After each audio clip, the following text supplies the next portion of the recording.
Hey soccer people, Coach Mike here with New Vision Soccer Academy. And today we're gonna be doing shooting level 3.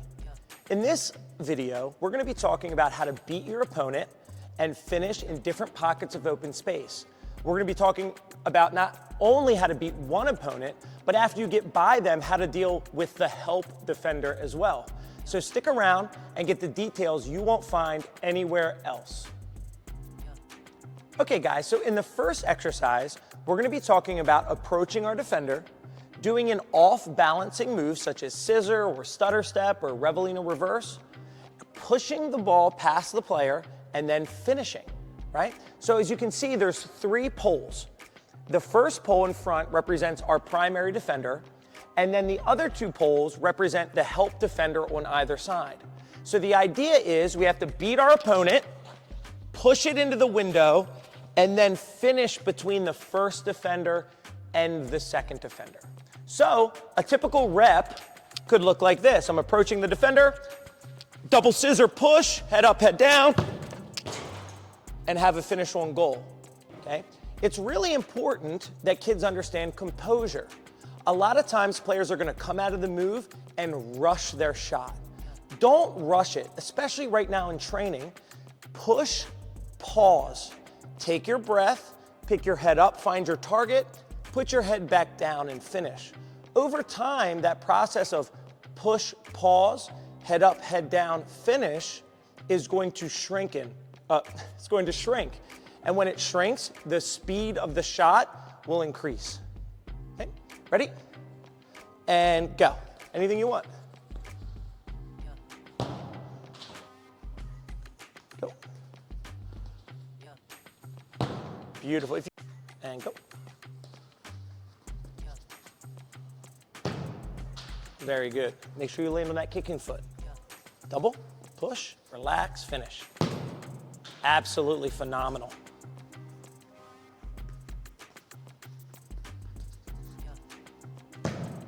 Phenomenal. I hope you guys took notice of Savannah's composure before she shot the ball. After she beat the pole, there was a pause. She escaped and took that pause and really relaxed before she stepped up to shoot. She goes through the process of push, pause, head up, head down, finish. It's vital that you don't rush that process in order to chase the speed in which you can get your shot away. If you do, you will sacrifice your technique.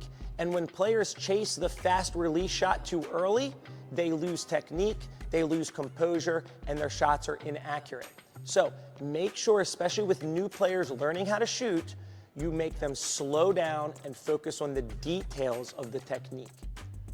In the first progression, we were beating a man and finishing. Well, if you do that enough times in a game, what's gonna happen?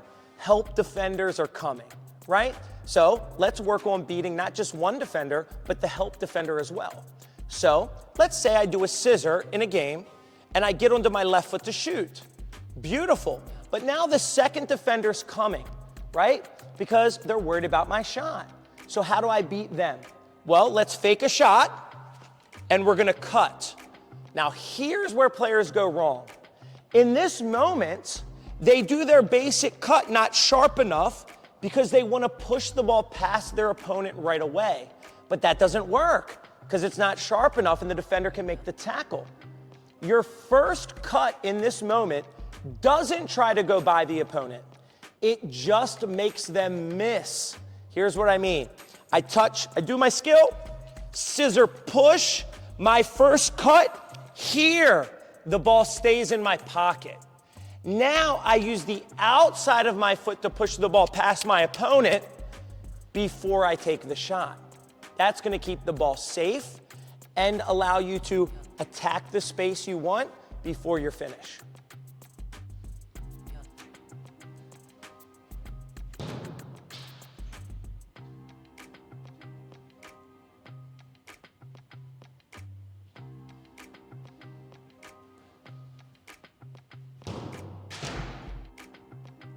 Great.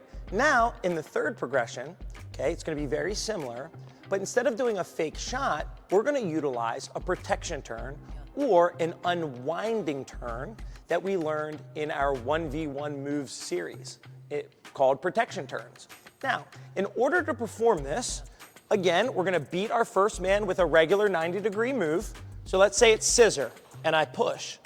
Well, unwinding turns are very effective when your defender is approaching you, and not very effective when you're dribbling at them. So this is a perfect time to utilize this skill. Because what's gonna happen is, I'm gonna beat my opponent, the second defender is gonna come, and we're gonna use their momentum against them. So when I push here, and the defender steps, I'm placing my body between the ball and my opponent before I attack the space to shoot. It puts the defender in a lose-lose situation. Either I'm gonna blow past them, or they're gonna foul me and I'm gonna get a free kick.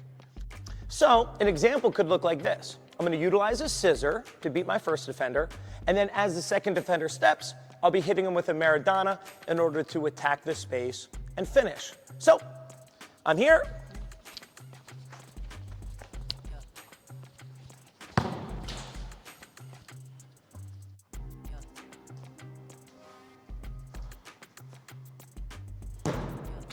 Smooth.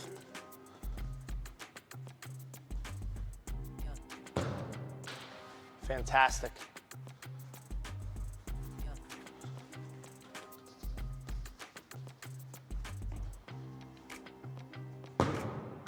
Hit.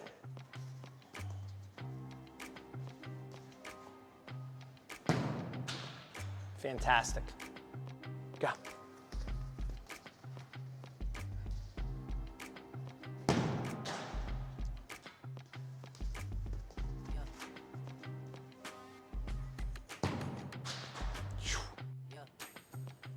Now, in the final progression of the activity, again, we're gonna use a 90-degree move to beat our opponent.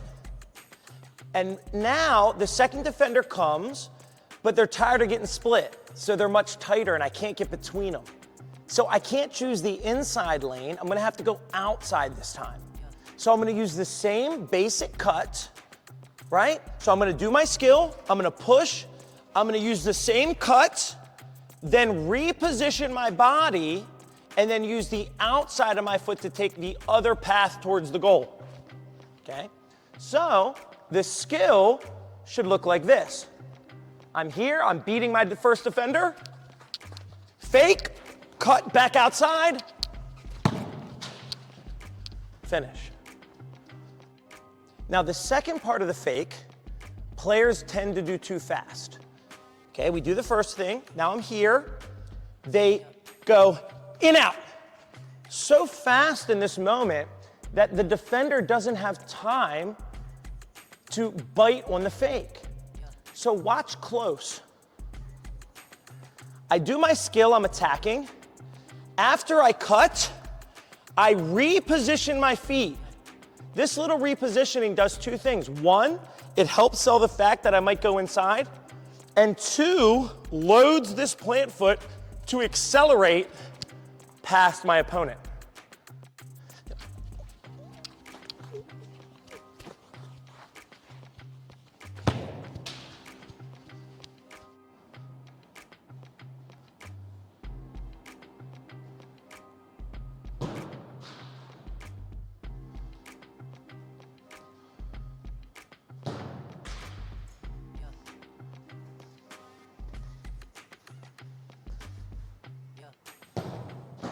Good.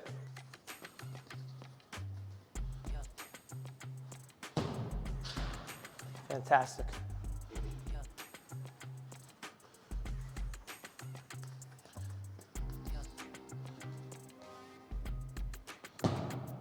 Good.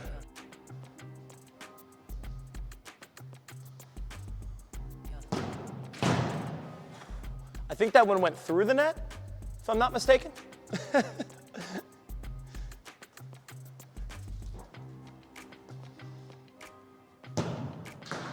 Good. Okay, guys, so some final thoughts on shooting off the dribble level 3, okay?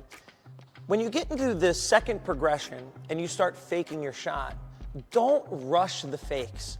Let the fake have time to take effect.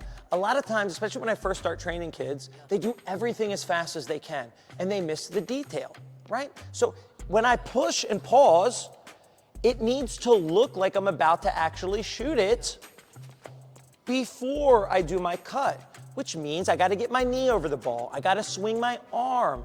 I got to cut it sharp and tight to my body. So don't let players do the skills so fast that they miss important key details. They're going to improve much faster if they do things slow and let the speed happen naturally over time. Slow is smooth, smooth is fast. Secondly, I've had some comments about, are you working on the left foot? Yes, everything we do, we don't always have time to put it all on camera. So definitely when you see a skill, reverse it, flip it onto your left foot and make sure you're training both feet equally. It's very important if you're a forward, a midfielder, any position really, that you can strike a ball with both feet. Lastly, composure is so important. The best forwards in the world aren't the ones that hit incredible bangers all the time. They're the ones that are composed in key moments, right? When everyone else is freaking out around them, they're the ones that are able to take a breath and finish under control. Okay? Ruud van Nistelrooy has a famous quote. I heard him talk about it he was announcing for the World Cup, and he said Del Piero told him not to swing his leg at 100%. Only swing your leg at 80% because 80% is plenty enough power. So sacrifice power to gain accuracy. Thanks for tuning in, guys, and we'll see you in the next one.